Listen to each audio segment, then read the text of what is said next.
Welcome to the DCTV News at Noon program. I'm Kelsey Kiesling. And I'm Kendra Cook. Dolores County Broadcasting Network is the producer of DCTV with support from the Southwest TV Translator Association. If you have a news topic or event you'd like to see covered, give us a call. The studio number is 677-4119.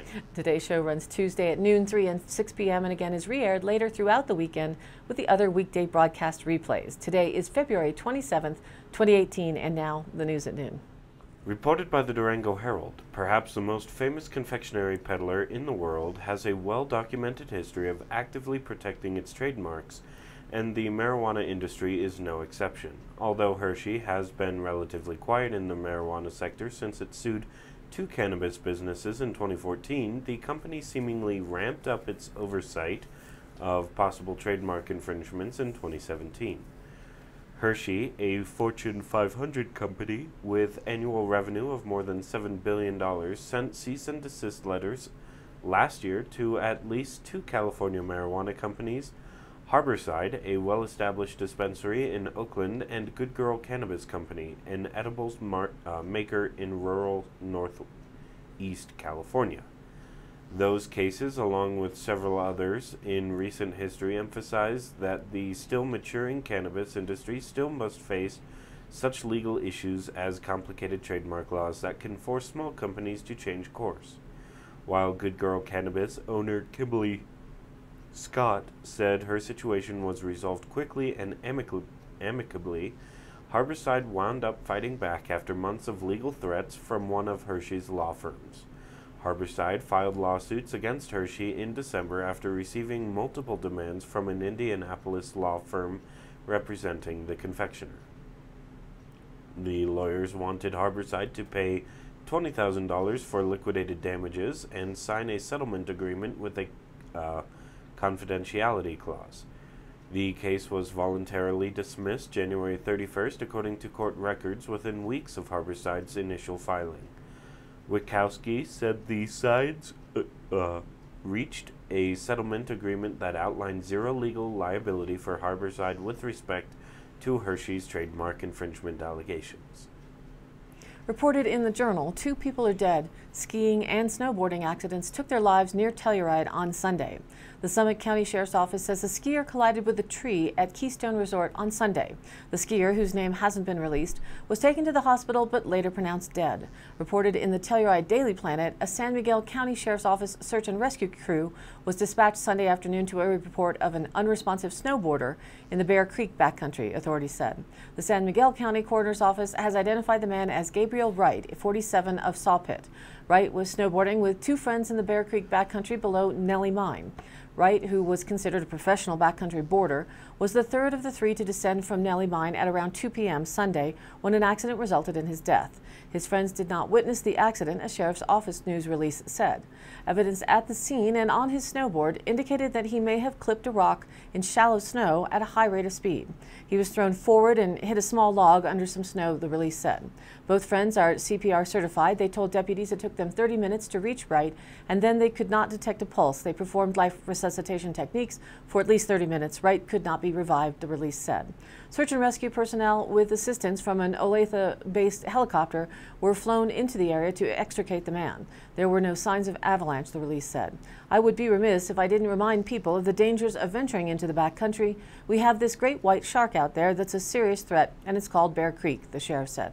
Wright is survived by his mother, Patricia, his sister Carmen, his brother Jim, his wife Stacy, and his daughter Anna Louise, according to the coroner's office. The cause and manner of death are still under investigation, the coroner said. According to the Durango Herald, a recent study by the Colorado Center on Law and Policy and Hunger Free Colorado showed not all eligible Montezuma County residents are receiving state-funded food security and health support. Using data from the most recent U.S. Census and 5 federally and state-funded human service programs, the 2 organizations released a new gap map of each county in Colorado, comparing the number of people eligible for government assistance with the number of people receiving it. In Montezuma County, the study found that in most of the programs, less than half of the eligible population was receiving health benefits. Compared with neighboring counties like La Plata, Montezuma's gap is relatively small.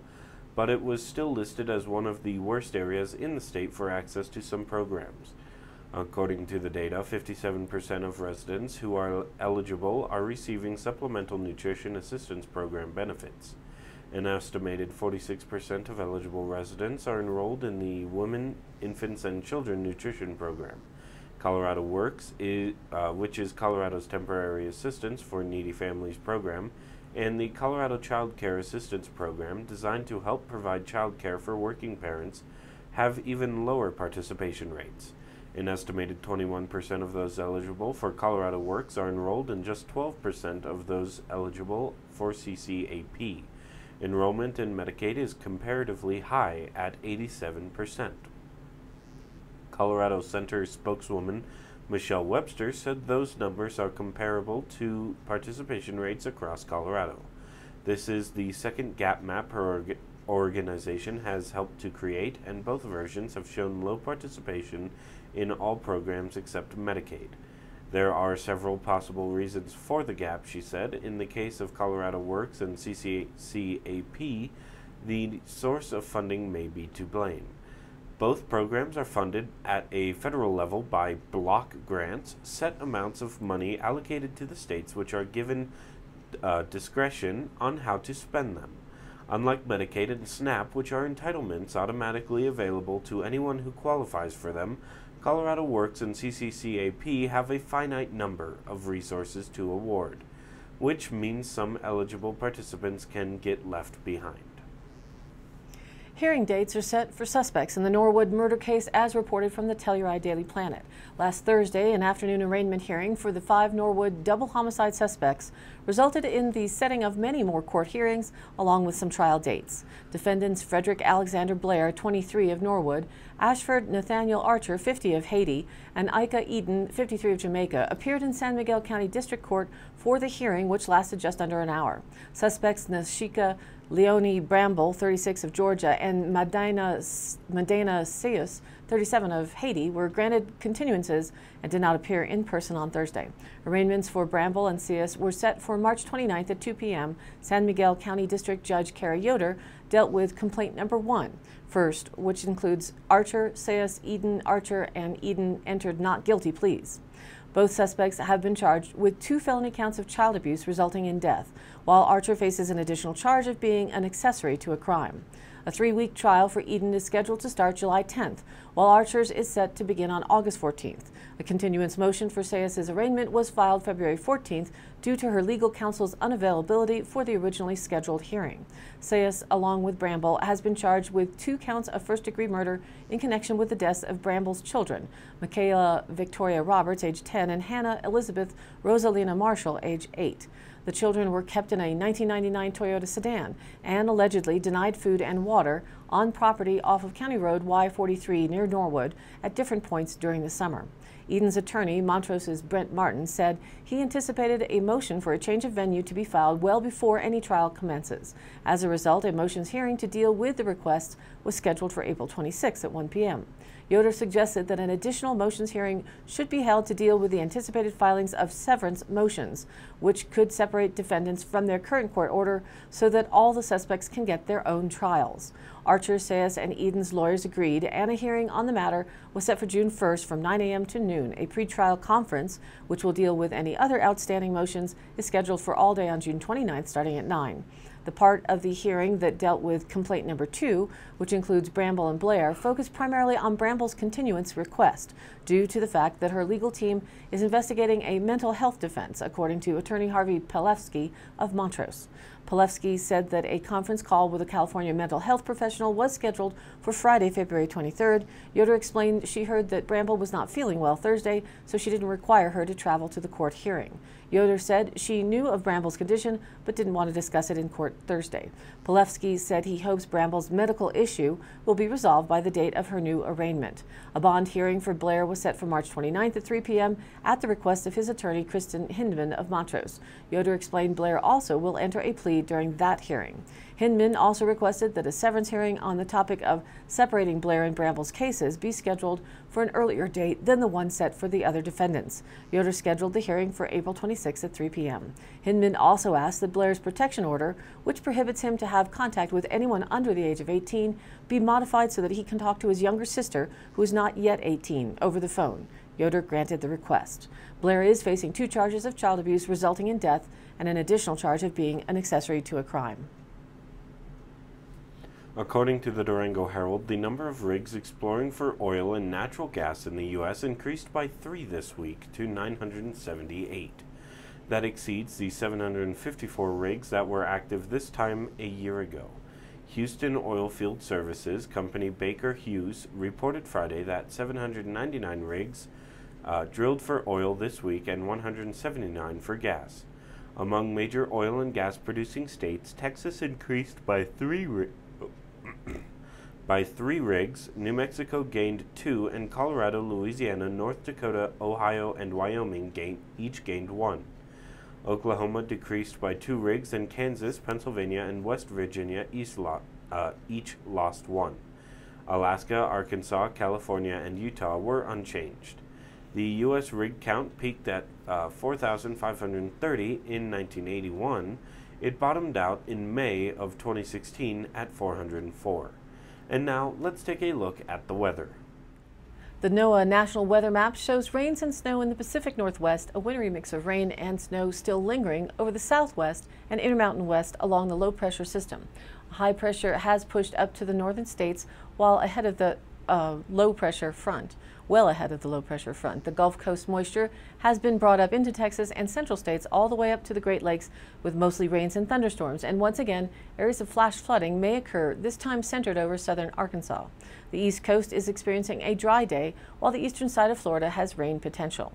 Regionally, after another unseasonably warm day on Tuesday, light mountain snow will return on Wednesday. Expect partly cloudy skies elsewhere across the lower elevations of eastern Utah and western Colorado.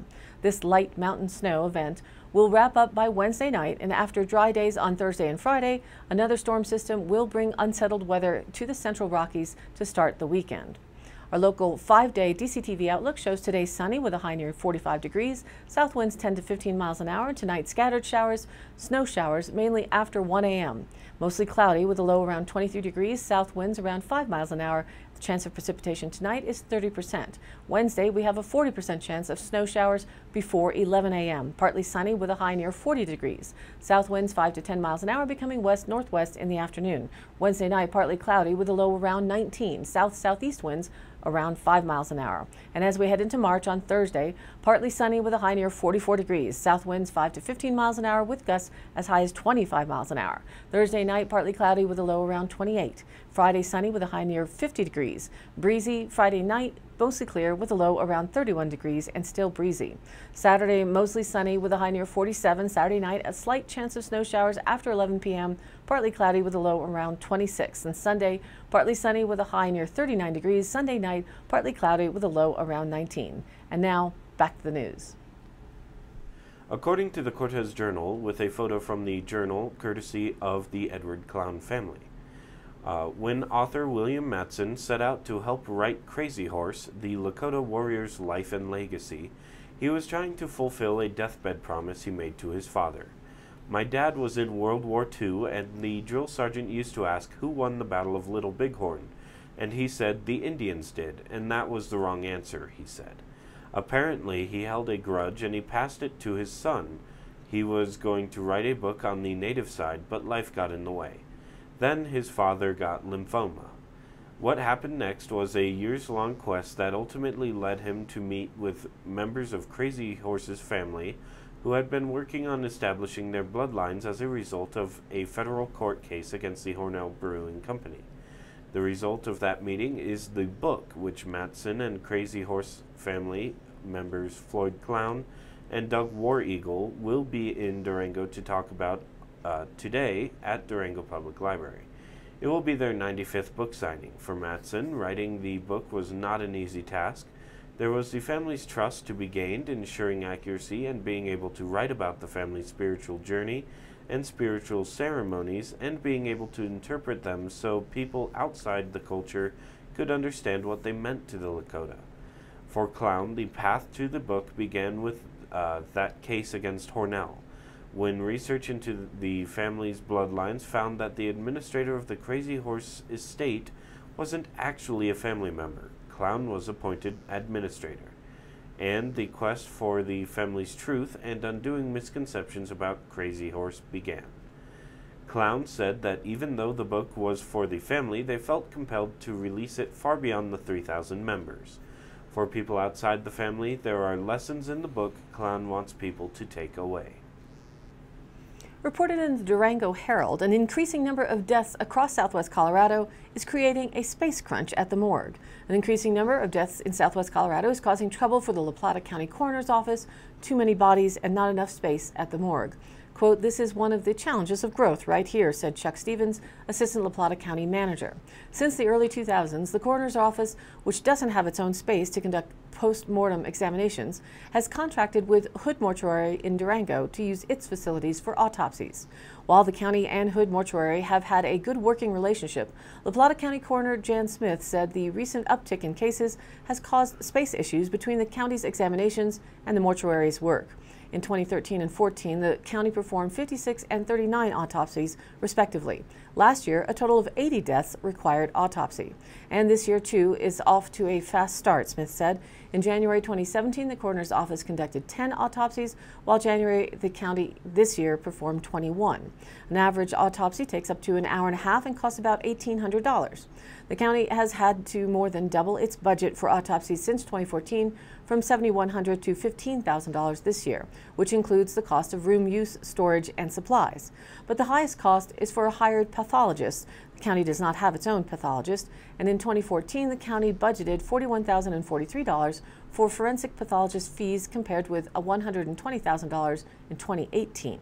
The uptick is attributed to a population increase that isn't expected to slow down, which is causing La Plata County officials to explore ways to reduce both the space issues with Hood Mortuary and reduce the cost of service. When someone dies, an autopsy is required if the death meets any of the 14 standards set by the state, which can include crimes of violence, unexplained infant mortality, workplace injury, drugs, suicides, or any case the coroner deems appropriate. The La Plata County, for instance, in La Plata County, there were 153 deaths in 2017 that required the coroner's office's attention, yet only 80 required autopsies, which included 16 suicides by gunshot, 9 alcohol-drug overdoses, and 9 motor vehicle deaths. The deceased bodies are then taken to Hood Mortuary for examination. Hood Mortuary owner Ryan Phelps did not return calls seeking comment. Hood Mortuary has room for only 10 people, and the facility allows the county to perform examinations only twice a week to work with Hood's daily business needs.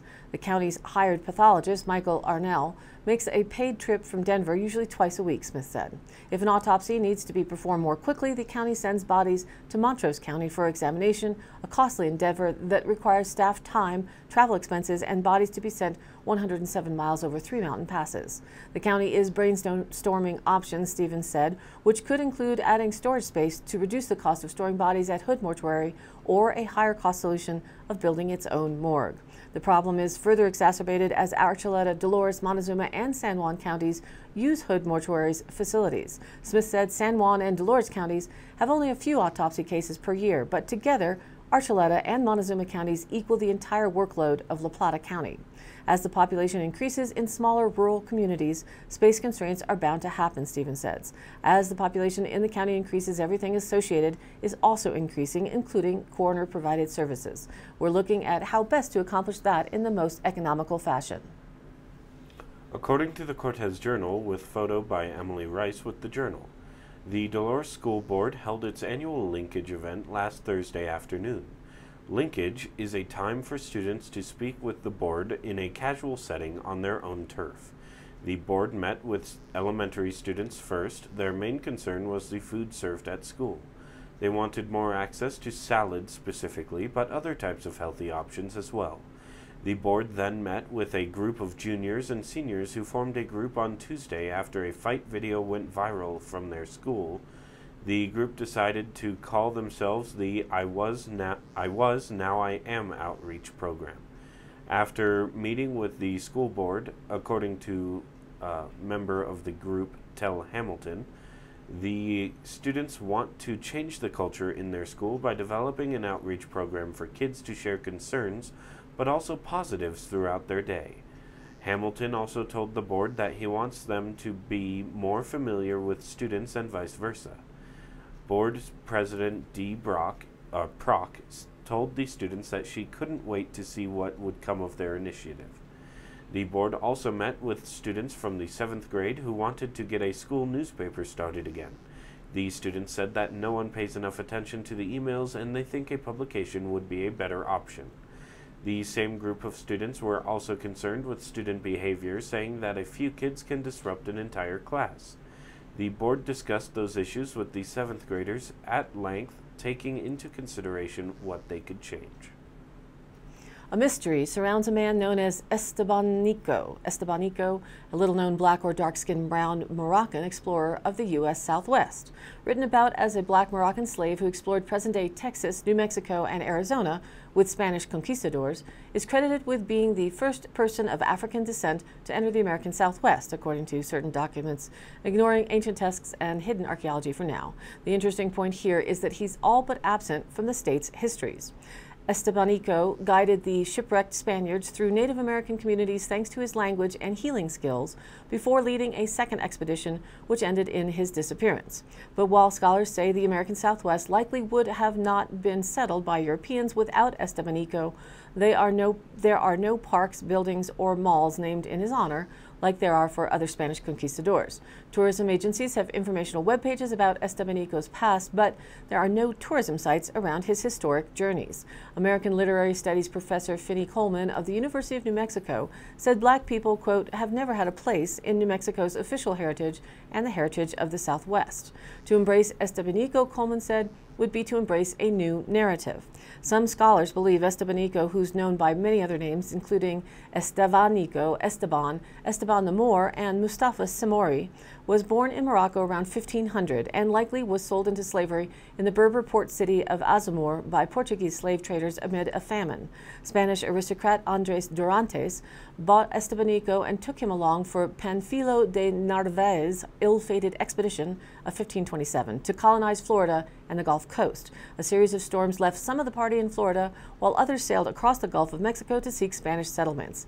Estebanico, Dorantes, and a handful of other Spaniards landed on present-day Galveston, Texas, and began their 8-year journey to find a Spanish settlement back in present-day Mexico. Estebanico guided the last of 3 fellow survivors through Texas and northern Mexico as a free man, while adopting traditions of the Native American tribes they encountered, according to accounts by 2 of the survivors.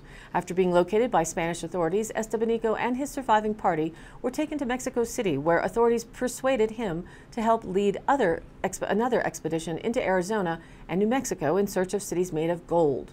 Historians believe Estebanico agreed to join the expedition to escape a life of slavery that awaited him in Mexico City or back in Spain. During his second expedition, Estebanico, according to historical accounts, was killed at Zuni Pueblo, either in confusion or because he angered elders with his mistreatment of Zuni women. Or was he? British scholar Robert Goodwin suggested in his 2009 book, Crossing the Continent, 1527-1540, the story of the first African-American explorer of the American South, that's a long title, that Estebanico may have staged his death to escape slavery. Coleman, the professor, said Estebanico was like an ancient Tupac, referring to the late hip-hop artist who some fans believe is still alive. University of New Mexico law professor Kevin Washburn, a citizen of the Chickasaw Nation of Oklahoma, said Estebanico is forgotten in the Southwest story largely because of racism. History can't just be the public relation job done by the victors, Washburn said. It's got to be everyone's history. Coleman, who is black and Native American, said some tribes blame Estebanico for hardships they later experienced, and that may be another reason for his largely being forgotten. A Pueblo elder once told me, "We never forgot it was you who brought them here," referring to a black person leading the Spanish into New Mexico and Arizona, Coleman said. Some anthropologists say a Pueblo tribe spiritual being named Chawayina, which appears in Hopi, Zuni, and Carisan ceremonies, is a representation of Estebanico. The New Mexico Tourism Department doesn't know of any monuments or anything else named after Estebanico, and the state spokeswoman Bailey Griffiths said that the department had on its website information about him and his effort on the European settlement of New Mexico. Texas and Arizona also have websites on Estevanico's legacy, but don't appear to have any monuments honoring him. The chair of the 12 Travelers Memorial of the Southwest, a group that promotes the history of El Paso, Texas, through statues, said sculptor John Sherrill Hauser had discussed doing something to honor Estevanico, but Hauser died last month in Tucson, Arizona, and currently there are no plans. To understand that history is in fact is mind-blowing from how we've been programmed. New evidence, new writings, or artifacts continue to mold the shape of what we once thought we knew. A famous quote from George Orwell from the book 1984 is quite relevant. Those who control the present control the past, and those who control the past control the future. And now for the Dolores County Sheriff's Roundup for the week of February 19th through the 25th. Deputy assisted Colorado State Patrol on a vehicle accident with injuries on Highway 491. Deputy served a temporary restraining order. A deputy conducted a civil standby on Colorado Street. A deputy did a motorist assist, providing traffic control while the owners pulled their vehicle out of the ditch on Highway 491 in Cross Canyon. That concludes today's roundup. Stay tuned for continued updates. Today's High Canyon Country happenings. March 3rd, Karut Roma, hosted by the Sunflower Theater in Cortez. Doors open at 6:15. Show starts at 7 p.m. It's $12 online or $15 at the door. They are happy to welcome back the Four Corners Karut Roma Music Band, who combine classic Roma songs with unique original tunes, along with modern dance-oriented and gypsy punk styles. Fiddle, accordion, and trumpet are backed by guitar, bass, and drums, while led by vocal harmonies in 6 different languages. Karut Roma, or Gypsy Wagon, definitely bring the party. The town of Silverton and Kendall Mountain Ski Area are proud to present the Spring Fever Music Series. Ski Kendall from 11 a.m. to 4 p.m. and then join them on the beach for springtime fun in the sun with live music and a beer garden the first 3 Saturdays in March. The beer garden's from 12 to 4 p.m. and music is from 1 to 3. Music is free and open to the public. On the 3rd, Blue Rose Revival, which is modern folk meets old soul with Avalanche Brewing being featured. On the 10th, it's Dave Mensch, country rock fusion music, and Golden Block Brewery is featured. On the 17th, it's Stillhouse Junkies, original roots, blues, funk, swing, and bluegrass, and ska brewing for St. Patty's. Presented by the town of Silverton and Kendall Mountain Ski Area, sponsored by Sage Hen Cafe, Venture Snowboards, Grand Imperial Hotel, and Silverton Area Chamber of Commerce. Additional sponsorship opportunities are available. Please contact L. Branner at silverton.co.us for more information. March 3rd from 9 a.m. to 5 p.m. and March 4th from 10 to 2, it's free admission to the Farmington Home Improvement and Building Expo. It's hosted by the San Juan County Home Builders Association in McGee Park. The Home Improvement and Building Expo is an opportunity to meet many of the local vendors about your home improvement and building projects. And there will also be a Lego build-off for kids age 4 to 12. All of these happenings are posted on our DCTV News at Noon Facebook page, along with the YouTube replays, weather and original stories, and local posts. To share your event or information, contact us. It's dcbnnews@gmail.com or call the station at 970-677-4119, and we'll be sure to get your news on air. Thanks for tuning in. News at Noon airs at noon Monday through Thursday and then is rebroadcast at 3 and 6 p.m. on each of those days. The weekday news shows are then replayed throughout the weekend as well. And be sure to check us out on Facebook. That's DCTV News at Noon. Please like us there and share it with a friend. For Kendra Cook with DCTV and the News at Noon program out of Dove Creek, USA, I'm Kelsey Kiesling. Thanks for watching.